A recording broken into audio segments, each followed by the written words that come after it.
नमस्कार दोस्तों, स्वागत है आपका विशेष टैग एजुकेशन पर। तो अगर आप टैली सीख रहे हो या फिर आप टैली में बिगिनर हो तो आपको हमेशा ये कंफ्यूजन तो रहता होगा कि जब भी अगर अपन क्रिएट पे जाके कोई सा भी लेजर क्रिएट करते हैं तो वो किसके अंडर में जाता है। तो आज की इस वीडियो में आपको वन बाय वन में लेजर और वो किसके ग्रुप में जाता है वो मैं आज आपको बताने वाला हूं।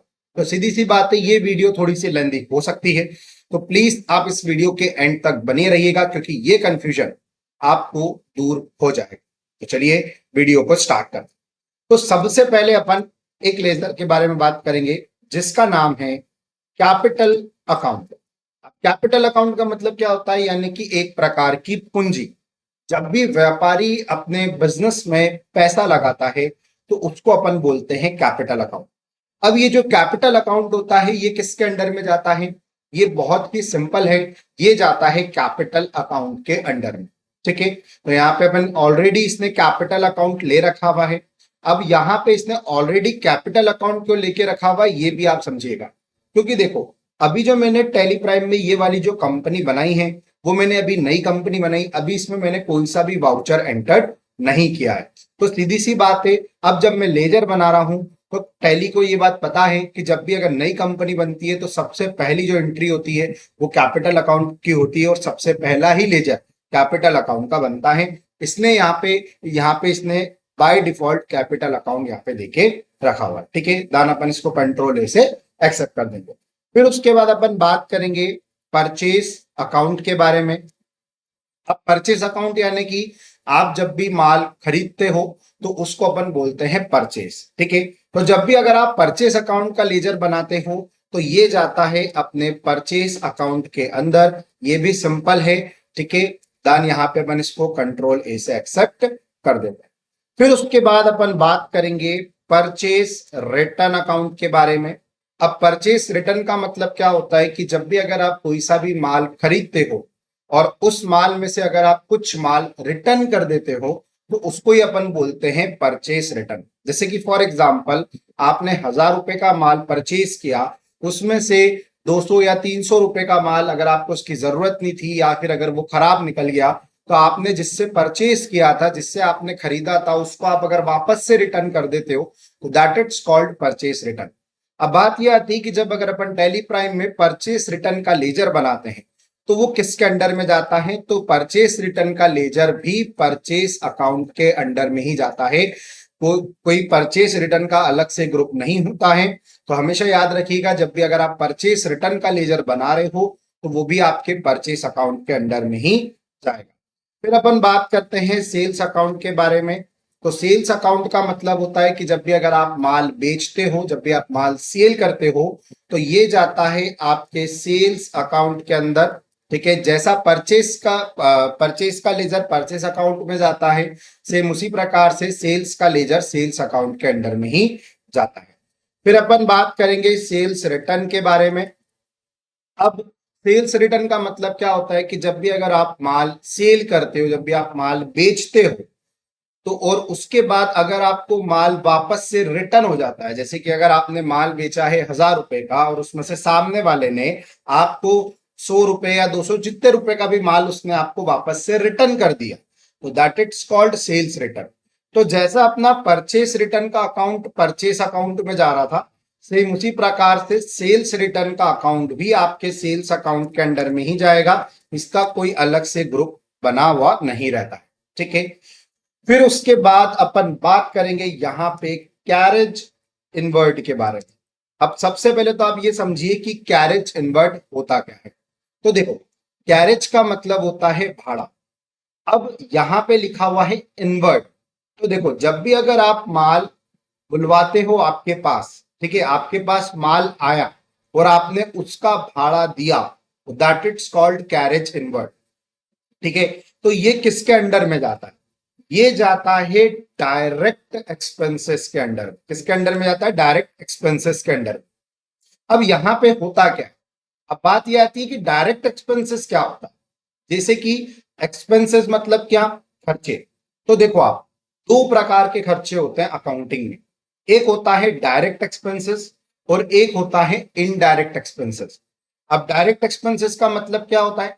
कि ऐसे एक्सपेंसेस, ऐसे खर्चे जो प्रोडक्ट से डायरेक्ट कनेक्टेड है, जैसे कि जब भी अगर कोई सा भी प्रोडक्ट मैन्युफैक्चर होता है, बनता है, और उस टाइम जो खर्चे किए जाते हैं, that is called direct expenses. और उसके बाद जब प्रोडक्ट मैन्युफैक्चर हो गया, बन गया, उसके बाद वो जब दुकान पे आया, शॉप पे आया, शोरूम पे आया, बिकने के लिए, सेल होने के लिए, तो उस टाइम जो खर्चे होते हैं वो होते हैं इनडायरेक्ट एक्सपेंसेस। अब अपन ने यहाँ पे कैरेज इनवर्ट को डायरेक्ट एक्सपेंसेस में क्यों लिया? क्योंकि देखो, अभी मैंने बताया कैरेज इनवर्ट का मतलब होता है भाड़ा। और कौन सा भाड़ा? जब आपके पास माल आएगा, जब आप उसका भाड़ा दोगे।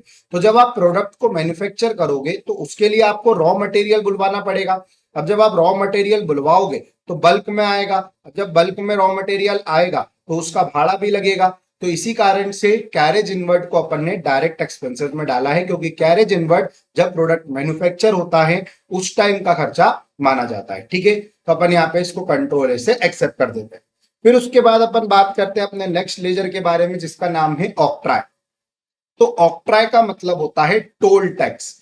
ठीक है, अब ये भी आपका डायरेक्ट एक्सपेंसेस के अंडर में ही जाता है, क्योंकि देखो, जब आप आपका रॉ मटेरियल आपके पास बुलवाओगे तो सीधी सी बात है, रॉ मटेरियल अलग सिटी से भी आ सकता है। तो उस टाइम पे जो आपका टोल लगेगा तो वो भी आपका किस में जाएगा? डायरेक्ट एक्सपेंसेस के अंडर में ही जाएगा। फिर उसके बाद अपन बात करेंगे मैन्युफैक्चरिंग वेजेस के बारे में। अब मैन्युफैक्चरिंग वेजेस क्या होता है? अब मैन्युफैक्चरिंग का मतलब तो होता है बनाना। फिर आता है वेजेस। वेजेस का मतलब होता है मजदूरी। अब जब आप प्रोडक्ट मैन्युफैक्चर करते हो तो उस टाइम जो आप मजदूरी देते हो, that it's called manufacturing wages. तो ये किसके अंडर में जाता है? ये भी सेम आपके डायरेक्ट एक्सपेंसेस के अंडर में ही जाता है। ठीक है, फिर उसके बाद अपन बात करेंगे सैलरी के बारे में। तो अब आता है सैलरी अकाउंट। तो ये किसके अंडर में जाता है? ये जाता है इनडायरेक्ट एक्सपेंसेस के अंडर में, क्योंकि जब भी अगर अपना प्रोडक्ट जो होता है वो जब बिकने आता है शोरूम पे, शॉप पे, जो अपने आप वर्कर काम करते हैं, जो अपने पास एम्प्लॉयज काम करते हैं, तो उनको अपन क्या देते हैं? सैलरी। और ये एक प्रकार का अपना एक्सपेंसेस होता है, तो इसलिए ये जाता है अपना इनडायरेक्ट एक्सपेंसेस के अंडर में। ठीक है, फिर उसके बाद अपन बात करेंगे टेलीफोन चार्जेस के बारे में। अब टेलीफोन चार्जेस, सीधी सी बात है, ये भी आपके किसके अंडर में जाएगा? ये भी जाएगा इनडायरेक्ट एक्सपेंसेस में। फिर उसके बाद अपन बात करेंगे रेंट पेड। रेंट पेड, जब भी आप आपकी शॉप का रेंट दोगे तो ये भी किसके अंडर में जाएगा? ये भी जाएगा इनडायरेक्ट एक्सपेंसेस के अंडर में। फिर उसके बाद आ जाता है अपने पास इंश्योरेंस प्रीमियम। अब इंश्योरेंस जो प्रीमियम होगा वो भी अपना किसके अंडर में जाएगा? वो भी जाएगा इनडायरेक्ट एक्सपेंसेस में। कंट्रोल से एक्सेप्ट। फिर उसके बाद आता है ऑडिट फीस। अब ऑडिट फीस का मतलब समझिएगा कि होता क्या है। अब देखिए, ऑडिट फीस मतलब क्या होता है? जैसे कि ऑडिट का मतलब होता है चेक करना। ठीक है, अब आपने कभी सुना होगा सीए। सीए क्या करता है? सीए का मतलब होता है, पहली बात तो, चार्टेड अकाउंटेंट। तो सीए क्या करता है कि अपने बिजनेस के जितने भी अकाउंट्स रहते हैं, जितने भी हिसाब किताब रहते हैं, वो उनको चेक करता है, उनको ऑडिट करता है। तो अब जब अपन वो ऑडिट करेगा तो वो अपने लिए फ्री में काम तो करेगा नहीं अपना सीए, उसको अपने को पैसे देना पड़ेंगे। तो इसलिए वो कहलाता ही ऑडिट फीस। यानी कि आप सिंपल सिंपल मतलब ये समझिए कि जब भी आप सीए को जो पैसा देते हो, चार्टेड अकाउंटेंट को, तो उसको अपन बोलते हैं ऑडिट फीस, और ये भी अपना जाता है इनडायरेक्ट एक्सपेंसेस के अंडर में। ठीक है, फिर उसके बाद बात आती है अपने नेक्स्ट लेजर के बारे में, जिसका नाम है इंटरेस्ट ऑन बैंक। अब इंटरेस्ट ऑन बैंक ये जाएगा अपने सेम इनडायरेक्ट एक्सपेंसेस में। अब इंटरेस्ट ऑन बैंक का मतलब क्या होता है कि अगर आपने बैंक से कोई सा भी लोन लेके रखा हुआ है और उसको, उस पे आप अगर ब्याज दे रहे हो या अगर उस पे आप इंटरेस्ट दे रहे हो, तो वो कहलाता है इंटरेस्ट ऑन बैंक। तो वो भी आपके जाता है इनडायरेक्ट एक्सपेंसेस के अंडर में। फिर उसके बाद आता है इंटरेस्ट पेड। अब यहाँ पे दो तरीके के इंटरेस्ट होते हैं। एक जो अभी मैंने आपको बताया इंटरेस्ट ऑन बैंक, यानी कि अगर आपने बैंक से कोई सा लोन लेके रखा हुआ है और उस पे अगर आप इंटरेस्ट दे रहे हो, that it's called interest on bank. और इंटरेस्ट पेड का मतलब क्या होता है कि अगर आपने बैंक की जगह कहीं बाहर के लोगों से अगर आपने इंटरेस्ट लेके रखा हुआ है, ब्याज लेके, सॉरी, वो लेके रखा हुआ है, लोन लेके रखा हुआ है, और उस पे अगर आप इंटरेस्ट दे रहे हो, तो that it's called interest paid. और ये भी आपका जाएगा इनडायरेक्ट एक्सपेंसेस के ही अंडर में। ठीक है, फिर उसके बाद आ जाता है अपने पास कमीशन पेड। अब कमीशन पेड का मतलब क्या होता है कि अगर आप कोई सा भी काम करवा लेते हो तो उस पर जब आप कमीशन देते हो, तो ये भी आपका जाएगा इनडायरेक्ट एक्सपेंसेस के अंडर में। फिर उसके बाद आता है अपने सामने बैंक चार्जेस। अब बैंक चार्जेस का मतलब क्या होता है, जैसे कि कई बार क्या होता है कि बैंक चार्जेस काट लेती है। जैसे कि आपने देखा होगा कि साल में एक बार बैंक जो होती है वो एसएमएस चार्जेस कट करती है, या फिर अगर आप पासबुक बनवाने जाते हो तब बैंक चार्ज लेती है। तो ये भी किसके अंडर में जाता है, ये भी जाता है आपके इनडायरेक्ट एक्सपेंसेस के अंडर में। फिर उसके बाद आता है लीगल चार्जेस। अब लीगल चार्जेस का मतलब क्या होता है कि जब भी जो बिजनेस होता है वो लीगल तौर पे कुछ पैसा चार्ज करता है, सॉरी वो पे करता है। जैसे कि फॉर एग्जांपल अगर बिजनेस ने कोई लाइसेंस बनवाया है तो वो लीगल है, अगर नगर निगम का टैक्स दे रहा है तो लीगल है। तो ये जो लीगल चार्जेस होते हैं ये भी आपका सेम इनडायरेक्ट एक्सपेंसेस के अंडर में जाता है। फिर उसके बाद आता है प्रिंटिंग। अगर अपन कोई प्रिंटिंग का काम करवाते हैं अपने बिजनेस में, या फिर अगर अपन स्टेशनरी लाते हैं, प्रिंटिंग एंड स्टेशनरी दोनों बोल सकते हैं। जैसे अगर पेन पेंसिल लेके आ रहे हैं तो वो भी आपका किसके अंडर में जाएगा, वो भी आपका इनडायरेक्ट एक्सपेंसेस के अंडर में ही जाएगा। फिर उसके बाद आ जाता है जनरल एक्सपेंसेस। जनरल एक्सपेंसेस यानी कि छोटे मोटे खर्चे बोल सकते हैं अपन। जैसे कि अपने बिजनेस में क्या होता है कि साफ सफाई के लिए आंटी आती है, या फिर अगर अपन देखें कि कोई बल्ब खराब हो गया तो बल्ब चेंज कर दिया, तो that it's called general expenses, यानी कि छोटे मोटे खर्चे। तो ये भी आपके किसके अंडर में आते हैं, ये भी आपके इनडायरेक्ट एक्सपेंसेस के अंडर में ही आते हैं। फिर उसके बाद आता है अपने पास डिस्काउंट अलाउड। अब अगर आपने आपके बिजनेस में किसी को डिस्काउंट दिया, ठीक है, तो वो भी आपका एक प्रकार से इनडायरेक्ट एक्सपेंसेस ही कहलाता है। अब जैसे कि फॉर एग्जांपल आपने टैली में एक प्रोडक्ट है, अपन ले लेते हैं फॉर एग्जांपल एक मार्कर, ठीक है। तो वो मार्कर का प्रोडक्ट आपने का उसका अमाउंट है 25 रुपए, ठीक है। अब आपने उसको टैली प्राइम में अपन एंट्री कर रहे हैं और आपने उसको किसी को बेचा है। अब सामने वाले ने आपसे बार्गेनिंग करी और उसने ये बोला कि ये मार्कर आप मुझे 20 रुपए में दे दो, ठीक है। तो अब आपने क्या करा, उसको बेच दिया 20 रुपए में, बट वो मार्कर आपको बेचना था 25 रुपए में, बट आपने बेचा उसको 20 रुपए में। आपने क्या करा, उसको 5 रुपए का डिस्काउंट दिया।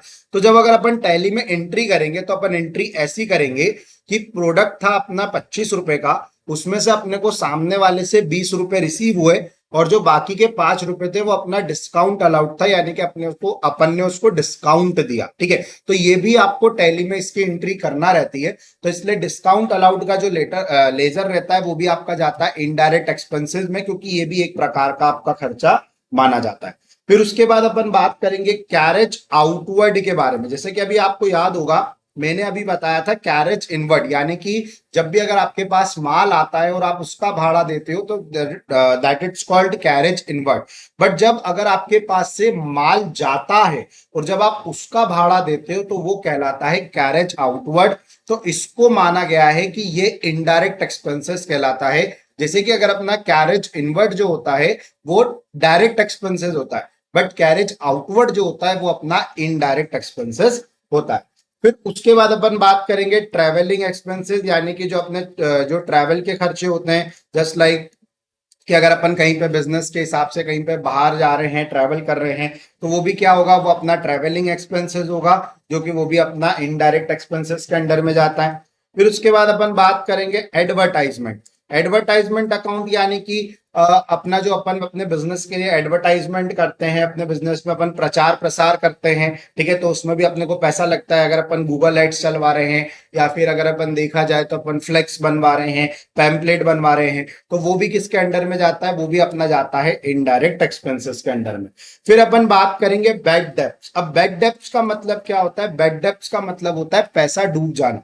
अगर आपने किसी को पैसा दिया था, फॉर एग्जाम्पल वो पैसा आपको नहीं दे रहा है, उसने आपको देने से मना कर दिया, या फिर अगर आपने किसी को पैसा दिया वो भगवान के पास चले गया, मतलब क्या हुआ कि एक तरीके से आपका जो पैसा है वो डूब गया, तो वो भी आपका किसके अंडर में जाएगा, वो जाएगा इनडायरेक्ट एक्सपेंसेस में। और जब भी पैसा डूब जाता है तो उसको बैड डेब्ट्स के नाम से बोला जाता है, ठीक है।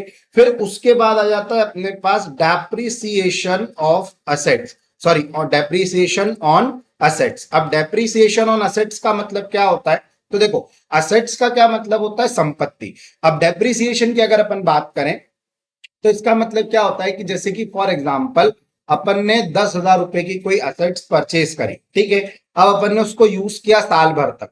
अब साल भर के बाद क्या वो असेट्स 10,000 की रहेगी क्या? नहीं, हो सकता है कि वो असेट्स 8,000 रुपए की हो गई, तो उस पर कितने रुपए कम हो गए? उस पर कम हो गए 2,000 रुपए। तो वो 2,000 रुपए क्या कहलाएंगे? Depreciation on assets. यानी कि अगर आपने कोई भी सॉरी अगर आपकी कोई भी संपत्ति और उस पर जो भी पैसा कम हो रहा है तो that it's called depreciation on assets. और डेप्रिसिएशन ऑन असेट्स के ऊपर मैंने एक पूरा वीडियो बना रखा हुआ है जो कि मेरे चैनल पे अपलोड है, तो आप एक बार वहां पे वो वीडियो को देखना, जिसकी मदद से आपको डेप्रिसिएशन ऑन असेट्स के बारे में सारी चीजें आपको क्लियर हो जाएगी। तो ये भी आपका जाता है इनडायरेक्ट एक्सपेंसेस के ही अंडर में। अब अपन बात करते हैं अपनी इनकम के बारे में, क्योंकि ये तो अपने सारे एक्सपेंसेस थे। अब अपन बात करते हैं अपनी इनकम के बारे में। तो अब आती है अपने इनकम। तो पहले ही अपन ले लेते हैं इंटरेस्ट रिसीव्ड। अब देखिए, इंटरेस्ट रिसीव्ड का मतलब क्या होता है कि अगर आपने किसी को लोन दिया है और वो आपको हर महीने इंटरेस्ट दे रहा है, आपको इंटरेस्ट रिसीव्ड हो रहा है, तो वो किसके अंडर में जाता है? वो जाता है आपका इनडायरेक्ट इनकम के अंडर में, क्योंकि ये आपकी एक प्रकार की इनकम होती है, ये प्रकार की आपकी कमाई होती है। फिर उसके बाद सेम अपना आ जाता है कमीशन रिसीव्ड। अब कमीशन रिसीव्ड का मतलब क्या हो गया कि अगर आपने किसी के लिए कुछ काम किया था और उसने अगर आपको कमीशन दिया है तो सीधी सी बात है ये आपकी इनकम कहलाएगी आपके बिजनेस की, तो ये भी जाएगा अपना इनडायरेक्ट इनकम के अंडर में। फिर उसके बाद आ जाता है अपने पास डिस्काउंट रिसीव्ड। अब डिस्काउंट रिसीव्ड का मतलब क्या होगा कि अगर आपको डिस्काउंट मिला है, जैसे कि अभी अपन ने डिस्काउंट अलाउड देखा था कि आपने किसी को डिस्काउंट दिया था, बट अगर आपको डिस्काउंट मिल रहा है तो उसकी भी आपको एंट्री करना रहेगी, तो ये भी अपना जाएगा इनडायरेक्ट इनकम के अंडर में, क्योंकि ये अपनी एक प्रकार की इनकम कहलाती है। ठीक है, फिर उसके बाद अपन बात करेंगे रेंट रिसीव्ड के बारे में, कि अगर जैसे कि फॉर एग्जांपल कई बार क्या होता है कि जो बिजनेस होता है उसके पास कुछ जगह रहती है जो कि वो रेंट पे दे देता है। अब उसको अगर रेंट रिसीव्ड हो रहा है तो सीधी सी बात है ये अपनी इनकम कहलाएगी अपने बिजनेस की, तो ये भी अपना इनडायरेक्ट इनकम के अंडर में जाएगा। अब इसके बाद आ जाता है अपने पास बैंक ओवरड्राफ्ट। अब बैंक ओवरड्राफ्ट का मतलब क्या होता है? तो देखो, बैंक ओवरड्राफ्ट का मतलब क्या होता है, ये एक प्रकार की स्कीम होती है। अब स्कीम कैसी? जैसे कि फॉर एग्जांपल आपका बैंक में अकाउंट है और बैंक के आप अच्छे कस्टमर हो, यानी कि आपका बैंक में एक बिजनेस अकाउंट है और आप बैंक के एक अच्छे कस्टमर हो जिसमें आपका डेली का जो अच्छा पैसा है वो इधर उधर हो रहा है, तो बैंक क्या करती है? आपको एक स्कीम प्रोवाइड करती है बैंक ओवरड्राफ्ट के नाम से।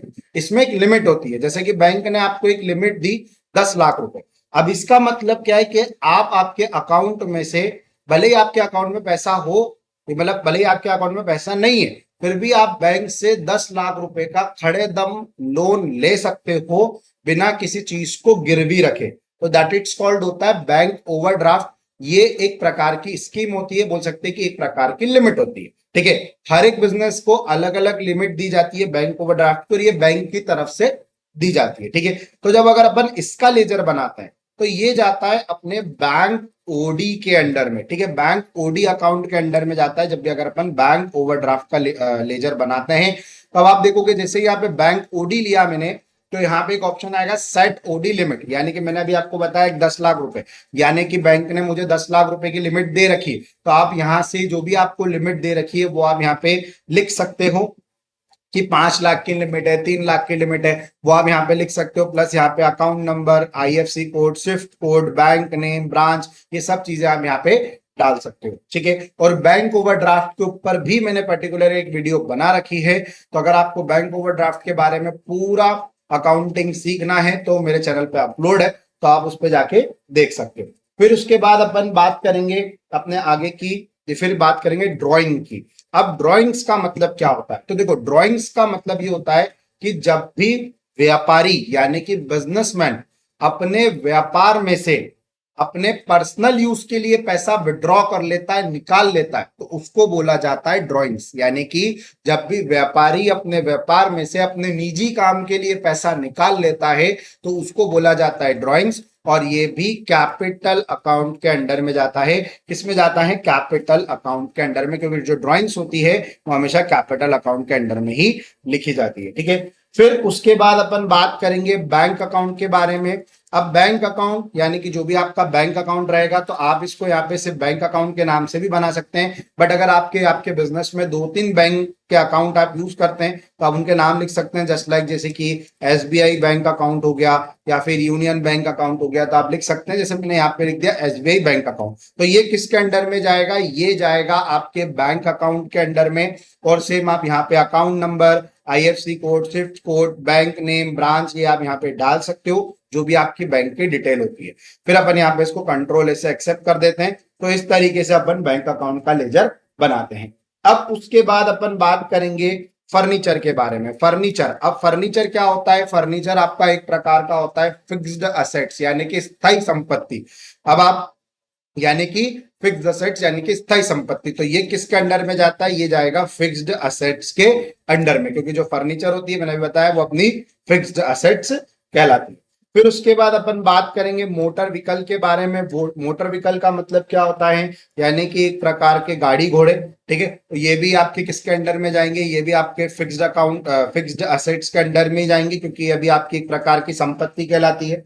फिर उसके बाद आ जाता है अपने पास लैंड या फिर लैंड एंड मशीनरी ले सकते हैं अपन, जैसे कि जो भी बड़े बड़े बिजनेसेस होते हैं जहाँ पे प्लाट होते हैं, उसके बाद उस पर बड़ी बड़ी मशीनरी होती है, तो वो भी आपकी किसके अंडर में जाती है, वो जाती है आपके फिक्स्ड असेट्स के अंडर में। फिर उसके बाद आ जाता है अपने पास पेटेंट्स। अब पेटेंट्स का मतलब क्या होता है, पेटेंट्स का मतलब होता है यानी कि अगर आपने आपके बिजनेस में किसी भी चीज को इन्वेंट किया है और उसको अगर आपने गवर्नमेंट से रजिस्टर्ड करवा रखा है तो उसको अपन बोलते हैं पेटेंट्स। जैसे कि क्या होता है, बिजनेस क्या करता है, अपना नाम बनाता है, ठीक है, या जैसे कि मैंने बनाया विशेष टेक एजुकेशन, तो अब विशेष टेक एजुकेशन को अगर मैं गवर्नमेंट से रजिस्टर्ड करवा लेता हूं तो अब मेरे अलावा इस नाम को कोई भी दूसरा यूज नहीं कर सकता।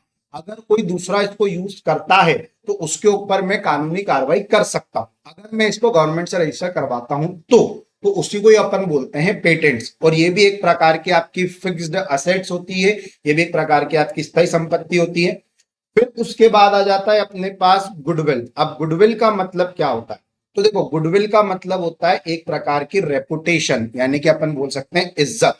यानी कि व्यापार में क्या होता है कि जब आप काम करते हो तो आप क्या करते हो, आप आपके व्यापार की गुडविल बनाते हो, आप आपके व्यापार की इज्जत बनाते हो, ठीक है, तो इसको भी अपन अकाउंटिंग में लेते हैं और ये आपका जाता है फिक्स्ड असेट्स के अंडर में। क्योंकि जब भी अगर अपन अपना बिजनेस बेचते हैं या फिर अगर अपन किसी का बिजनेस खरीदते हैं तो उस टाइम पे अपने को गुडविल का पैसा भी देना पड़ता है, या फिर अगर अपन बिजनेस अपना बेच रहे हैं तो सामने वाला अपने को गुडविल का पैसा देगा, तो इसलिए इसको फिक्स्ड असेट्स के अंडर में माना गया है। फिर उसके बाद आ जाता है अपने पास गुड्स। अब गुड्स का मतलब क्या होता है, गुड्स का मतलब ये होता है कि जैसे कि फॉर एग्जांपल समझो कि आपकी एक किराने की शॉप है और उस पे आपका किराने का सामान रखा हुआ है, जस्ट लाइक आटा, दाल, शैम्पू, ये सब आप बेचने के लिए उसको रख रहे हो, तो वो उसको बोला जाता है अकाउंटिंग में गुड्स। और ये किसके अंडर में जाता है, ये जाता है आपके करंट एसेट्स के अंडर में, ठीक है।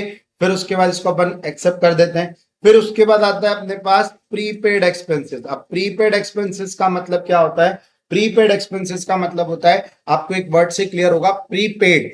प्रीपेड का मतलब क्या होता है, पहले से ही पे कर देना। जैसे कि फॉर एग्जांपल एक रेंट है, वो मैंने साल भर का पहले से ही पे कर दिया, तो अब जब साल भर तक उसकी एंट्री रहेगी तो वो किसके अंडर में जाएगा, वो भी जाएगा करंट असेट्स के अंडर में। फिर उसके बाद आ जाता है अपना लास्ट लेजर जिसका नाम है बिल्डिंग अकाउंट, यानी कि बिल्डिंग भी बोल सकते हैं। बिल्डिंग का मतलब क्या होता है, आप समझ सकते हैं, बिल्डिंग यानी कि अपना इमारत, तो वो किसके अंडर में जाती है, वो जाती है फिक्स्ड असेट्स के अंडर में। तो ये तो अपने कुछ मेन और ऑफिशियल लेजर होते हैं जो कि मैंने अभी आपको बताया। अब मैं यहाँ पे आपको दो लेजर और बनाना बताऊंगा, जैसे कि नेम के या फिर ऑर्गेनाइजेशन के। अब जैसे कि फॉर एग्जांपल आपने एक अश्विन प्राइवेट लिमिटेड से माल खरीदा, तो अब आप यहाँ पे क्या करोगे, अश्विन प्राइवेट प्राइवेट लिमिटेड का लेजर बनाओगे। तो अब ये किसके अंडर में जाएगा, तो देखो जब भी अगर आप किसी व्यक्ति या फिर किसी ऑर्गेनाइजेशन से माल परचेज करते हो तो वो जाता है आपका सन्ड्राई क्रेडिटर्स के अंडर में। अगर आप किसी भी व्यक्ति या फिर किसी भी ऑर्गेनाइजेशन या फिर संस्था से माल परचेज करते हो, खरीदते हो, तो वो जाता है सन्ड्राई क्रेडिटर्स के अंडर में। फिर उसके बाद जैसे कि मैंने यहाँ पे एक लेजर और बनाया श्याम प्राइवेट लिमिटेड के नाम से। अब अपन ने क्या करा है कि श्याम प्राइवेट लिमिटेड को माल बेचा है, यानी कि सेल किया है। तो जब भी आप किसी भी व्यक्ति या फिर किसी भी ऑर्गेनाइजेशन को माल बेचते हो, सेल करते हो, तो वो आपका जाता है सनड्राई डेब्टर्स के अंडर में। किसके अंडर में जाता है? सनड्राई डेब्टर्स के अंदर में। एक बार वापस, अगर आपने किसी भी व्यक्ति या फिर किसी भी ऑर्गेनाइजेशन से आपने माल परचेज किया है, खरीदा है, तो वो जाता है सनड्राई क्रेडिटर्स में। और जब भी अगर अपन किसी व्यक्ति को माल बेचते हैं, सेल करते हैं, तो वो जाता है सनड्राई डेटर्स के अंडर में। तो यहाँ पे मैंने आज की इस वीडियो में आपको जितने भी अपने लेजर होते हैं, इंपॉर्टेंट लेजर, वो किसके अंडर में जाते हैं और उनका मतलब क्या होता है, वो मैंने आज आपको इस वीडियो में कवर किया। अभी मैं आपको बताता हूँ कि ये जो लेजर्स हैं ये अपने को कहाँ पे मिलेंगे। तो यहां से अपन बैक आ जाते हैं अभी। तो अब यहाँ पे अपने को जाना है अल्टर वाले ऑप्शन पे नीचे।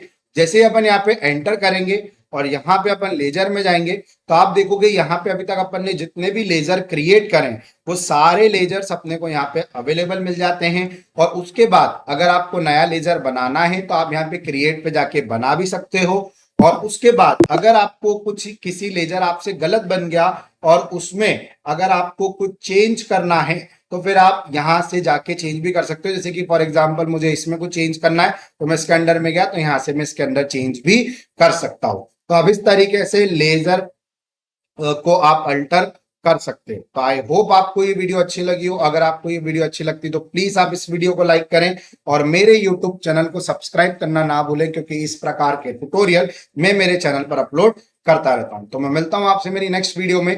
तब तक के लिए जय हिंद, जय भारत।